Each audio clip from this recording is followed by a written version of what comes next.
Une source d'énergie qui répond à vos exigences, un site animé par la passion, guidé par la technovation. Disponible uniquement chez Batimax ou sur le site web www.batimax-mata.com. Vous présente Nivavo. 5G Batelma, des actualités uniques, dynamiques et renversantes dans le journal TV.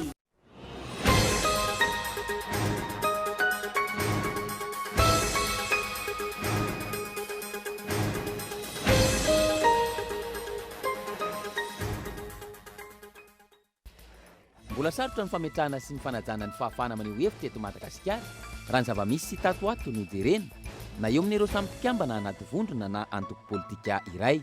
Isan'izany ohatra no mitranga eo amin'ny vondrona parlementaire IRD sy ny solombavambahoaka IRD voafidy tao ekongo. Mitakiny amo anaty misy atakandro ny rarin'Irena Clémence sy ireo mpitondra taxi mivondrona anatin'ny FTAR sy ireo mpanolotsainy ny commune na sasany. I Clémence rarin'Irina izay misambory ny mpitandro filaminana teo Behoririka raha nikasa iazo ny kianjany 13 Mey hitaky ny fanesorana ny ben'ny tanàna n'Antananarivo renivohitra. Mananty tsy maintsy hiakarany vidin'ny solika ny ministry ny angovo manoloana ny fiakarany vidin'izany eo amin'ny tsena iraisam-pirenena. Efa misy ny fifampiresahana amin'ireo mpanafatra solika ary tsy maintsy jerena ny marimaritra iraisany eo amin'ny vahoaka sy ny mpandaharaha, hoy ny ministra ny maraina teo. Olona 5 no namony ainy, 10 manaraka fitsaboana ao amin'ny tompo-pahasalamana ao Ambalavero Manakara, vokatry ny fihinanana veoveo ny alahady lasa teo. Noho ny tsy fisian'ny fanampiana avy amin'ny fanjakana taorian'ny rivo-doza, sahirana ny olona ka mihinan-kinapona, hoy ny solombavambahoaka ny Manakara. Any ivelany, olona 20 namony ainy tao amin'ny garan'ny Kramatorsk, izay mizerainy zareo Rosianina misily, hoy ny tompon'andraikitry ny filaminana Ukrainianina. Ankizy 10 ihany koa no lavo vokatr'izay raha ny fanazavana. Efa nikasa hiala ny Donbas sy ireto olona ireto no izao tradoza izao. Ny andinidinin'ireo avy hatrany ary.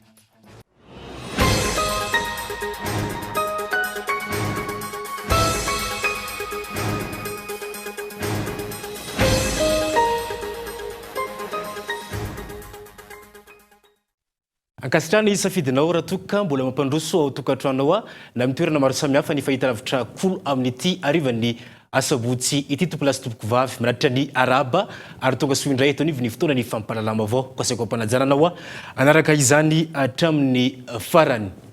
Mbola sarotra ny fametrahana sy ny fanajana ny fahafahana maneho hevitra eto Madagasikara raha ny zava-misy tao ao no jerena sy asintendy na eo amin'ireo samy mpikambana anatina vondrona na antoko politika iray aza. Isan'ny ohatra amin'izany ny zava-nisy teo amin'ny vondrona parlementaire IRD sy ny solombavambahoaka ny Madagasikara voafidy tao anatin'ny distriktan'ny Kongo izay IRD ihany koa. Ndeha rahantsika ny matonda tsoratry Gaeton Andriatsilavo. Nanitona ny sainy be sy ny maro ny fanehoan-kevitra sy ny tsikera natao ny vondrona parlementaire IRD ny solombavambahoaka IRD voafidy tao Ikongo, taorian'ny tatitra nataon'ity farany tamin'ny vahoakan'ny Ikongo, distrikta na voafidy azy. Voalaza tamin'izany fa mamitaka, mandainga, mamandalitra ny vahoaka malagasy ny solombavambahoaka Razafitsy Androfa Brunel, raha nilaza fa tokony ho fanamboarana ny lalana ahafahana mampifandray ireo distrikta rehetra manerana ny nosy no atao lara-pahamehana vao miroso amin'ny fametrahana ny tetikasa teleferika eto Antananarivo renivohitra. Nilaza ihany koa ny vondrona parlementaire fa tsekena ny famingavingana ny filohan'ny Republikan'i Madagasikara nataon'ny solombavambahoaka voafidy tao Ikongo. Filazana ny fahitana ny zava-misy eto amin'ny tany sy ny firenena io nametrahana tsikera ny solombavambahoaka Brunel io. Efa nisy ihany koa tsehivina ny fampetsoana azy nataon'ny IRD ny volana febroary lasa teo taorian'ny fanehoan-kevitra mahakasika ny fanaovana teleferika eto Antananarivo. Fanindrony zany zao ny nilazana fa andraisana fepetra ity solombavambahoaka IRD voafidy tao Ikongo ity. Ny zava-misy ankoatra ny raharaha mahakasika ny solombavambahoaka, tsy nisy fepetra noraisina manoloana ny fitakiana ny fialan'ny ben'ny tanàna na Antananarivo renivohitra izay IRK sy ny fitariana olona hidina an-dalambe izay ataon'ny mpanolotsaina Clémence rarin'Irina izay mpanolotsain'ny tanàna amin'ny IRD. Fanehoan-kevitra maro no efa nataon'ity mpanolotsain'ny tanàna ity ao anaty tambazotra-tserasera sy enanivo n'ireo aina manjery isan-karazany saingy mangina tanteraka ny rafitra IRD. Ny fanontaniana mipetraka manoloan'izany dia ny hoe rehefa inona ny IRD vao afaka miteny sy maneho hevitra manambara ny zava-misy eto amin'ny tany sy ny firenena ary mitondra ny feon'ny vahoaka araka ny mahasolom-bavambahoaka azy. Iza no afaka mitondra olona an-dalambe na anentana ny mponina ikomy amina fitakiana zavatra iray na maromaro. Mazava ary fantatry ny rehetra fa ny hamahana ny olana sy ny ampilamina ny tany sy ny firenena no tanjona, ka antony anairana ireo voalaza fa miopefy amin'ny fanehoan-kevitra. Hita miariary ihany koa nefa raha ny zava-misy eto amintsika fa misy ny fanavakavahana, indrindra eo amin'ny fandraisana fepetra mahakasika ireo mpikambana eo amin'ny samy IRD. Antony mahatonga ireo mpandinika ny fiainam-pirenena sy ireo mpanao politika sasany ilaza fa lasa ady antranon'ny IRD ny raha vao politika no resahana. Raha tamin'ny maraina dia nitaky ny amoana tsy misy takandro any Raharinirinina Clémence ireo mpitondra taxi mivondrona ao anatin'ny FTAR sy ireo mpanolontsaina ny commune sasasasany raha ny vaovao voaray amin'izao ariva izao efa tafavoaka soamantsara i Clémence ary efa nivo ny fianakaviana. I Clémence moa zany dia anisan'ny nosambory ny mpitandro filaminana teo Behoririka raha nikasa ny iazo ny kianja ny 3 itaky ny fialan'ny ben'ny tanàna Antananarivo renivohitra. Vao maraina no efa niatrana teny amin'ny manodidina Analakely ny mpitandro filaminana. Notapahana ny lalana miazo eo anoloan'ny lapan'ny tanàna, miankina amin'ny zava-misy izay mety hitranga no andraisana fepetra mahakasika ny fanapahan-dalana raha ny fanazavana. Zany situation mamaritra anazy io arakaraka le situation zay teniko hoe ny tanjona fanapahana le tsy hoe fanapahana fandrindrana lalana de intérêt général. Mba tsy hisy ny fikorotanana zany de zay novana azy fa rehefa hita fa milamindamina tsisy risque de miverina amin'ny laoniny ianao anatin'ny fotoana foy fa ny renseignement sy ny situation suite zany mamaritra an'izay. Tokony ho tamin'ny folo ora ny ainga iazo Analakely ireo mpitondra taxi no tarihin'ny mpanolontsainy ny commune na Clémence Raharinirinina ary ireo mpanaradia azy. Tokony ho tamin'ny folo ora sasany no samborin'ny mpitandro filaminana teo Behoririka i Clémence Raharinirinina raha nanao ny dia ny azo ny 13 Mey itaky ny fanesorana ny ben'ny tanàna. Taorian'izay nirohita teny amin'ny gara Soarano ireo taxi nitaky ny amitsorana ny filohan'ny FTAR na ny fikambana ny taxi eto Antananarivo renivohitra. Tsy navelan'ireo mpitandro filaminana hiditra ao amin'ny avenue.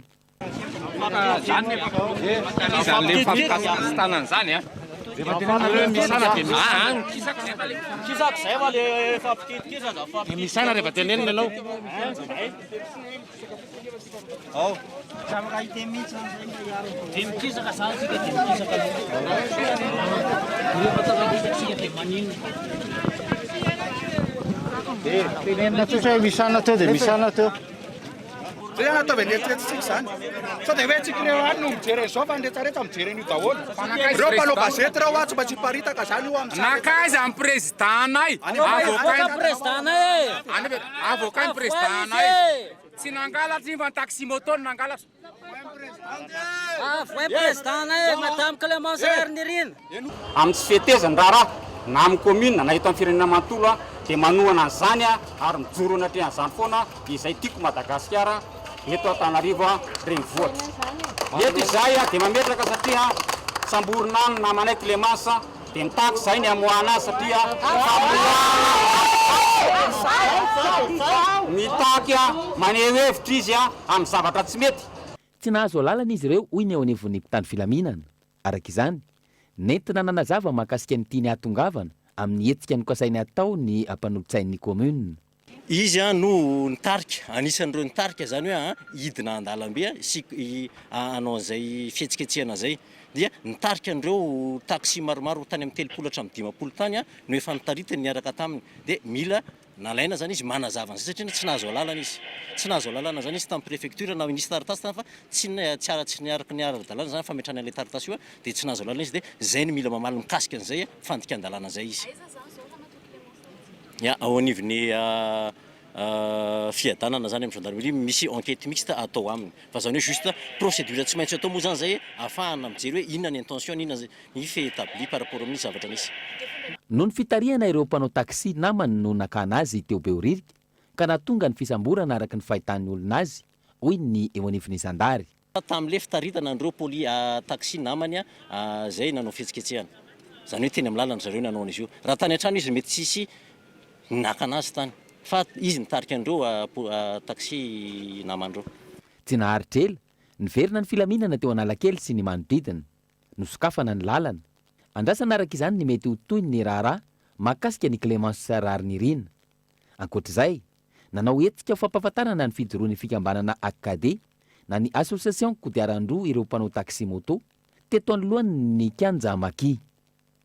Dia izay zany afatarina mba ilana amin'le teny leo arak'le teny namana malo hoe misy fikambanana mpanao gazety fozaorana eto zany dia manamarika sady manadisa izay fa rafy tsara dalàna io fikambanany kodiarandroa. Izay ny taxi moto zany no anisany ao anatin'izay ihany koa.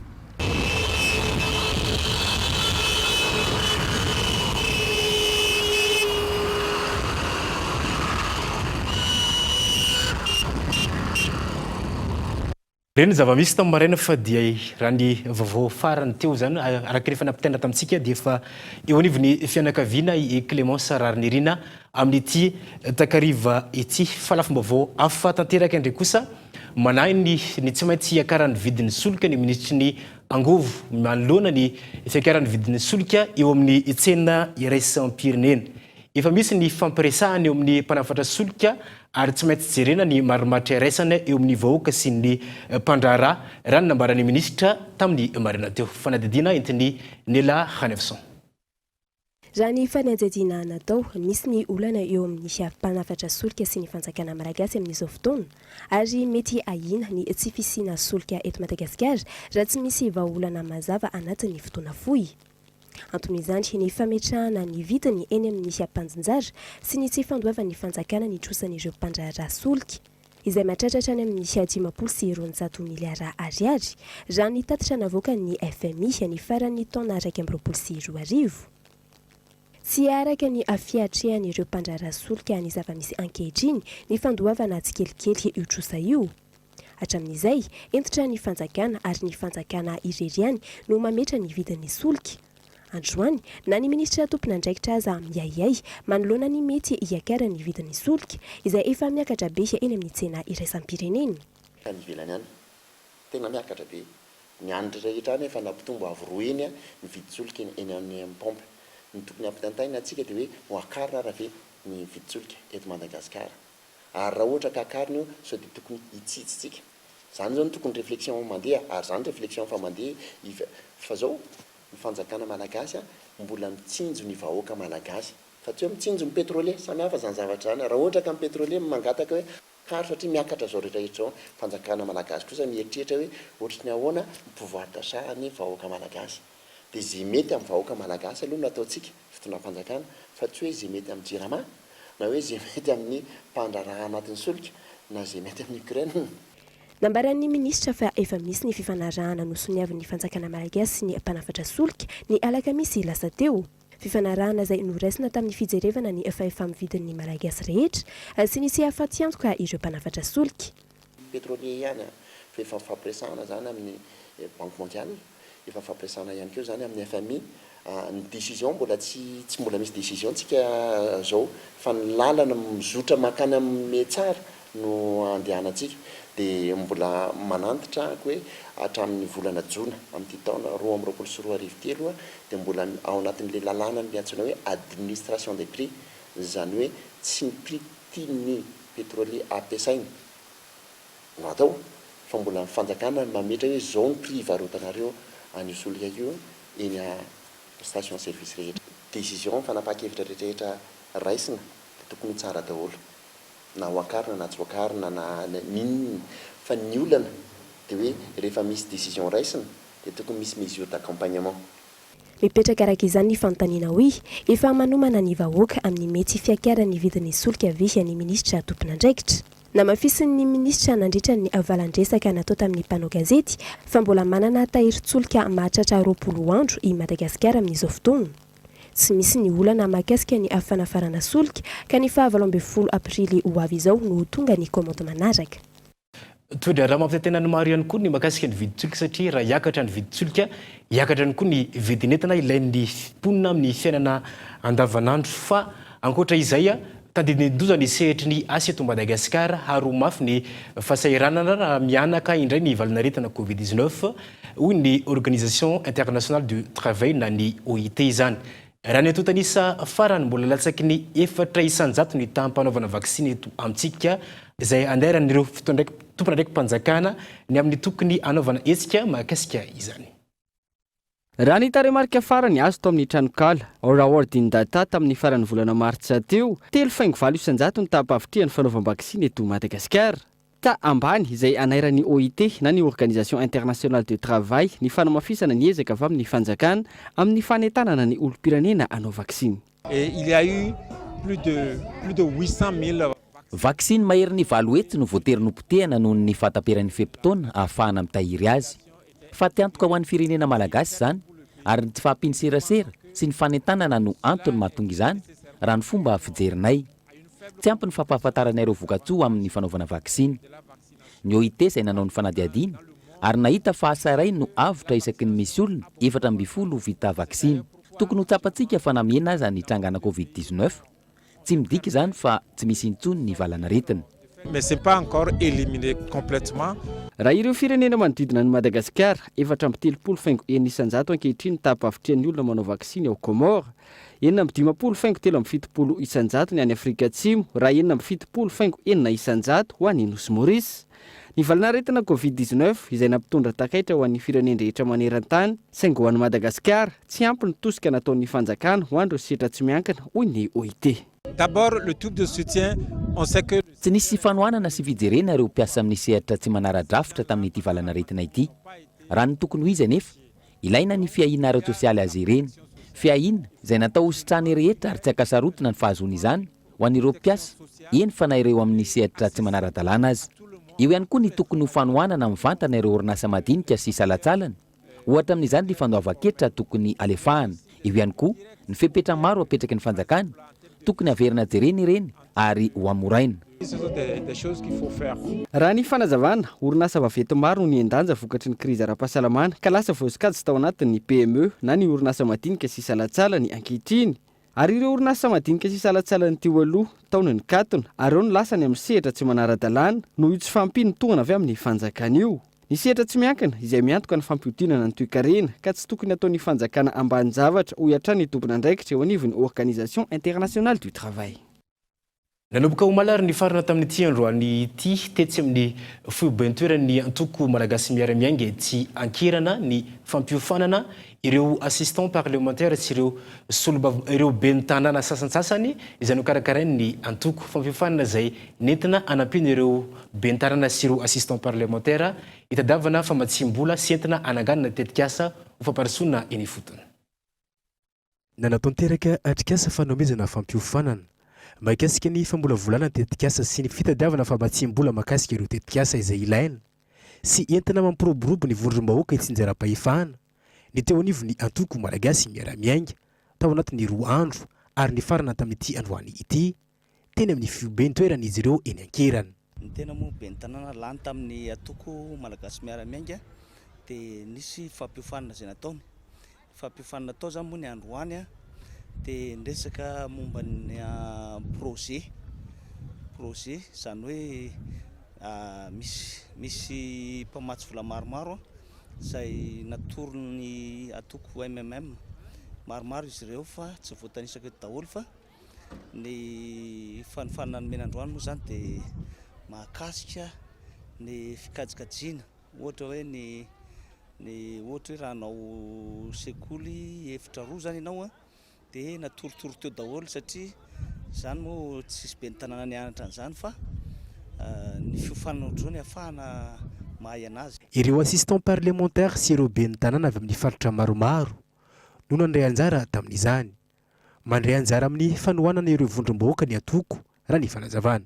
Ny antoko tsy maintsy mitsinjo foana izay mahatsara izay tokony hatsara ny fari-piainan'ny malagasy mitady ny tombotsoa eo amboniny fa tsy tombotsoa ny olona vitsivitsy ary izay no anisany natonga ny antoko mampiofana anareo assistant parlementaire irakitsy ny eto moa ny sénateur namana Sidonis parlementaire hafa tsy afaka tonga fa zava-dehibe ny zavatra fampiofanana otrao satria manombony izay zavatra tokony atao ahatsarana ny foto-drafitrasa eo anivon'ny fondrom-paritra Itsitsarapahefana.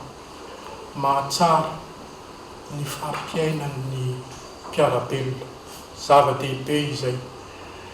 Raha ny fantatra hitohy amin'ny fampiofanana maro samihafa ny fampiofanana karakara ny antoko ary sandrahaka ihany koa amin'ny faritra maro manerana ny nosy. Manana anjara toerana amin'ny famparisoana ny firenena ny asa tanana malagasy, manatsara ny toe-karena malagasy ny fampiroboroboana ny asa tanana malagasy antony nanampiana ireo mpanao asa tanana izany. Rotokana tamin'ny fomba ofisialy omaly ireo toerana fivarotana ireo mpanao asa tanana eo anivon'ny seraram-piaramanidina etsy Ivato. Ny larany efisona mitolatsika ny Antsipirianzay. 13 tapitrisa euro ny volana ampidiriny ny asan-tanana malagasy tao anatin'ny kitapo-bolam-panjakana tao anatin'ny enim-bolana nanomboka ny volana septambra 2024 hatramin'ny volana marsa 2024. Ilaina hoy ny ministry ny asa tanana ny fampiroboroboana io sehatra io amin'izay fanampiana ny firenena amin'ny afampivoarana ny firenena. Anamafy ireo hetsika afampirantiana ny asa tanana ny ministera sy ireo amin'ny sehatra rehetra. Nambarany ministra tompon'andraikitra fa hoezahana velarina any ivelany ny asa tanana malagasy amin'izao. Efa nanontany ny hevitry ny filohandry ny Rina Rajoelina, nanontany ihany koa ny ministra Ndrarambahiny hoe mba ny hisin'ny fampirantiana any amin'ny ambasady ny Madagasikara any ivelany. Watomboka amin'ny farany volana Mai manomboka volana Jiona izy io efa nisy ihany saika natao tamin'ny volana Desambra lasa tao fa ambony dia ambony le valanaretina coronavirus efa 400,000 isan'andro ny olona tratrany dia mpanangataka ny ambasady hoe allo kosa mba tsy asiana fampirantiana fa sao dia hitondra loza fa tsy hoe fahasoavana. Ka atao amin'ny volana Jiona zany le izy au Paris dia any Italie fa mbola vao eo karakaranazy izahay. Wapetraka ihany koa fa hoy ny ministra tompon'andraikitra ny mahavita malagasy ny vita malagasy izay lasa any ivelany ka hijanona ho vita malagasy hatrany. Nefa matetika miainga veto izy ny fantatra hoe vita malagasy fa tonga any ivelany dia mitondra anarana hafa.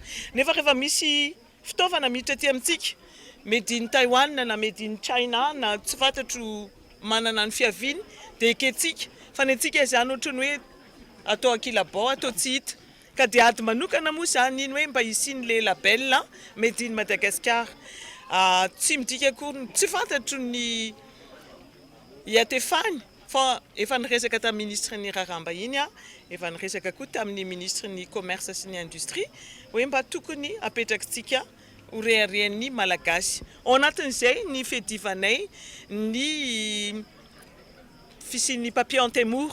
Zay fantatra fa nisy fotoana nisy disadisa tamin'ireo nosy etsakaiky Mauritiana fa hoe napetraka zareo ny déposena ny marque papier antemour. Notokana na omaly ireo toeram-pivarotana hivarotana ireo mpanao asa tanana ao amin'ny seranam-piaramanidina iraisam-pirenena eny Ivato. Misy 12 ireo toeram-pivarotana tanjona ny fampiroboroboana ny asa tanana vita malagasy. Raha nanontany ny mpanao gazety ny Cool TV FM mahakasika ny io anoana ny filoha Andry Rajoelina amin'ny fifidianana filoham-pirenena amin'ny 2024 ve ny antoko RPR na ny rassemblement des proratsiraka dia toy izao ny valiteniny. Asa tanana angamba no resahana eto androany raha tsy madiso. Merci. Doka varitra vetivety ary iverina itsika anatin'ny tapany faro.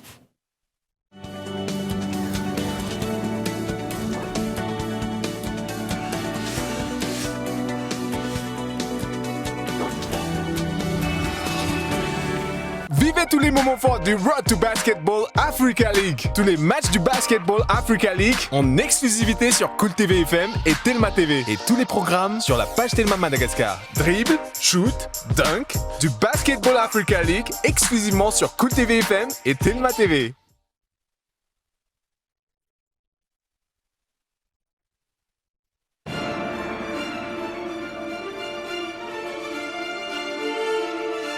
Le meilleur cadeau de Pâques et le meilleur divertissement à offrir à vos proches, c'est Canal+. Et oui, vous n'en croirez pas vos œufs. Profitez du décodeur avec bouquet Access inclus à seulement 50 000 largars. En plus, les kits et l'installation sont offerts. Alors qu'attendez-vous? Offre valable seulement du 18 mars au 17 avril 2022. Rendez-vous en boutique et point de vente agréé Canal+.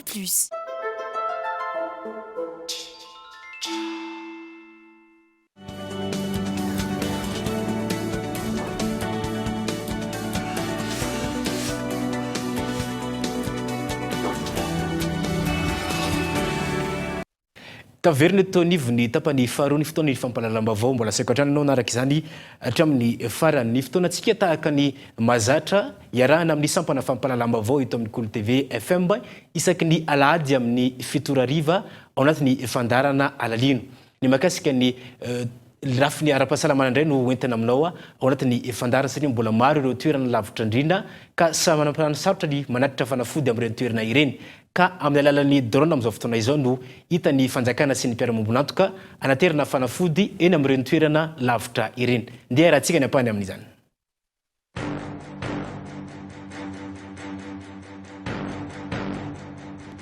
Fahasalamana ho an'ny rehetra tsy hanavahana sokajiny taona izany no velorano fahadimy napetraky ny fitondram-panjakana ankehitriny iarahana miasa amin'ny ministeran'ny fahasalamam-bahoaka ary fandrombonan'ireo mpiara-miombonantoka raha ny hita ankehitriny mbola sarotra ny lalana izorana mankany amin'izany vina izany raha ny zava-misy mahakasika ny lafin'ny fitsaboana eto amintsika indrindra fa any amin'ireo tobim-pahasalamana eny anivon'ireo komuna CSB amin'ireny toerana lavitra ireny.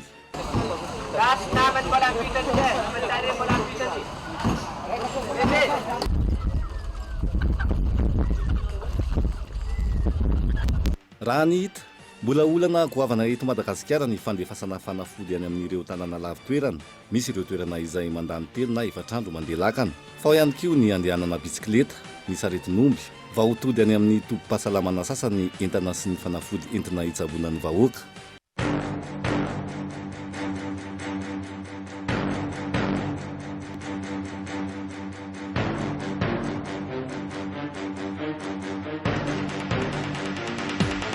Raha ny fantatra mipetraka any ambanivohitra avokoa ny 700 mponina eto amintsika voatery mandeha tongotra ora maromaro na andro iray manontolo mihitsy aza ny mponina mba hahazoana fitsaboana raha sendra marary na ihany koa mila fanafody mitombo lavitra araka izany ny lany raha ny nambaran'ireo mponina mipetraka any amin'ireo toerana lavitra ireo.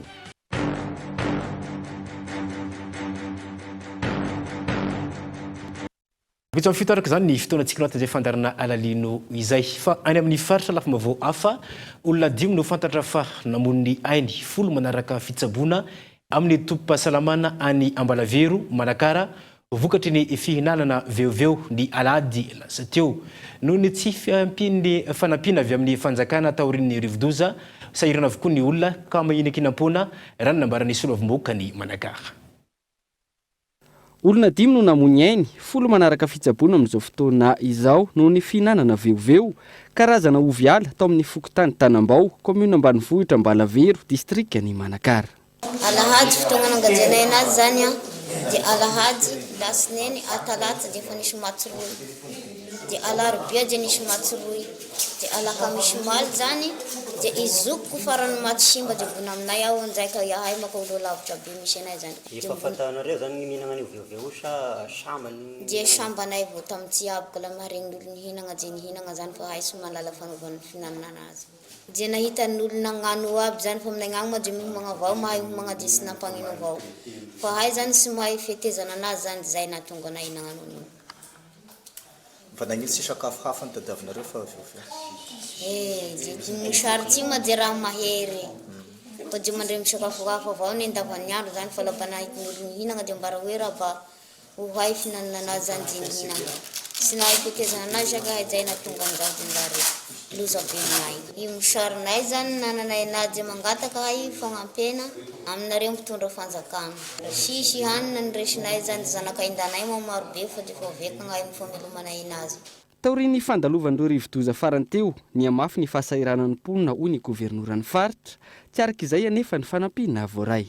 Amin'ny ateranay no ny sy fampianary sakafo reto olona reto zany satria dia tena marina dia marina tokoa fa sahirana misy ny olona ambanivohitra ankehitriny sisy fanampiana misy arabarabary ny fanampiana farany dia tamin'ny Batsiray nefa lany teto Manakara zay ny ambanivohitra any dia efa nanomboka mizara zay amin'ny alalan'ny fanampiana avy amin'ny malalatana nefa kosa moa any malalatana sy azo misy anandro fa mba zay ny vitany dia igny mba zaraina dia lany.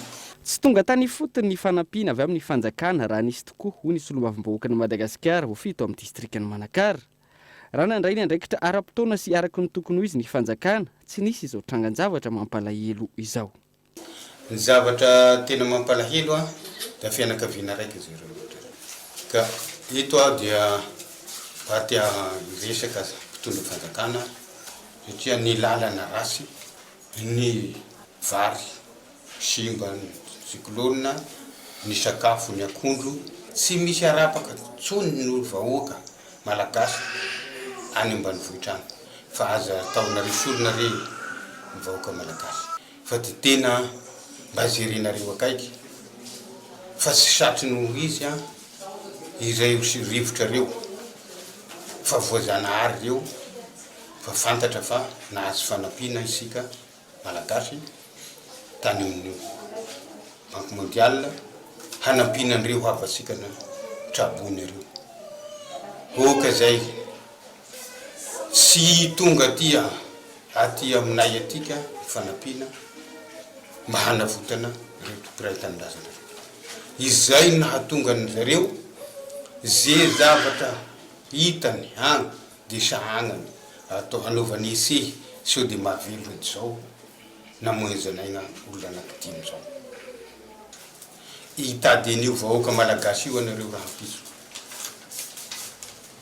fa aza sinosoniavina fa voazana mahazo anazy raha ny fanazavana atrany tsy fihinana ity veoveo ity saingy misy ny olona mahay mikarakara tsara azy ka manala ireo pozina ao anatiny mialohany ihinanana azy mandany fotoana sy mila fitandremana maro anefa ny fanatanterahana izany antony tsy hinana ny olona maro azy saingy noho ny anoanana nahafantatra ireto fianakaviana atao amin'ny fokotany Tanambao commune ambanivohitra Ambalavery district ny Manakara ireto fa misy mihinana ihany ity karazana oviala ity ka izao niaran-doza izao. Rapitso anatin'ny fampalalam-baovao amin'ny teny malagasy no naratsika ny fanaon-kevitra ny solavim-baovaka voafidy tao Manakara mahakasika ny fiainam-pirenena amin'izao fotoana izao fa eo amin'ny maresaka iraisam-pirenena olona 20 no fantatra fanambony ainy tao amin'ny gara lehibe iray izay ndoro zaraindry zareo rosianina misila raha nambarany tompon'andraikitra ny filaminana ukrainianina ankizy misy 5 ihany koa no fantatra falavo araka ny fanazavana. Izao no takaitra vokatry ny fandaroan'ny Rosia misila atao amin'ny trano lehibe iray eto Borodionka, toerana iray avaratra Antsinanany Kiev. Ambany ny fanantenana mbola ahitana olona velona raha ny faharavana hita ho ny sampana mpamonjy vony. Ho an'ity renim-pianakaviana, ora maro izy no tsy niala teny an-toerana mijery ireo sampana mpamonjy vona miasa, manantena no mbola ahitany zanany ary mihevitra fa maratra vokatry ny fianjerahana fa tsy maty. Ambony araka izany ny herijika ho azy na efa nampiona sy mampahery aza ny sampana mpamonjy vony. Raha nambarany tony mpampanolalalana Ukrainianina hatramin'ny nialan'ireo miaramila Rosiana tamin'ireo tanàna tao Kiev, vatana mangatsiaka mahery ny 509 no hita ary ankizy ny 70 amin'izy ireo. Ankoatra io, olona 20 no namony ainy tao amin'ny Garant Kramatorsk izay nozerandry zareo Rosiana misila ihany koa hoy ny tompon'andraikitry ny filaminana Ukrainianina. Ankizy ny 5 tamin'ireo lavo raha ny fanazavana hatrany, olona izay efa nikasa hiala ny Donbasy ireto tradoza ireto. Tapitra ny fotoana ny fampalalam-baovao tamin'ity alina ity tompoko lasy tompoko vavy no ireo match de basketball izay ho alefan'ny Cool TV dia misy fiovana ny orany vaovao manomboka ny andron'ny rapitso alahady fa 10 aprily ka hatramin'ny talata fa 15 aprily. Ny vaovao amin'ny teny vahiny zany amin'ny alatsanainy vao misana dia amin'ny fitora sy fahefany raha toka amin'ny valora latsaka fahefany kosa no manomboka ny vaovao amin'ny teny malagasy. Izay koa no masaka azonareo sy tompoko lasy tompoko vavy metraka ny veloma mandrapitafa amin'ny manaraka indray. Veloma tompoko.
Une source d'énergie qui répond à vos exigences, un groupe animé par la passion, guidé par la Technovation. Disponible uniquement chez Batimax ou sur le site web www.batimax-mata.com. Vous a présenté Nivavo. 5G Batelma, des actualités unies, dynamiques et renversantes dans le journal TV.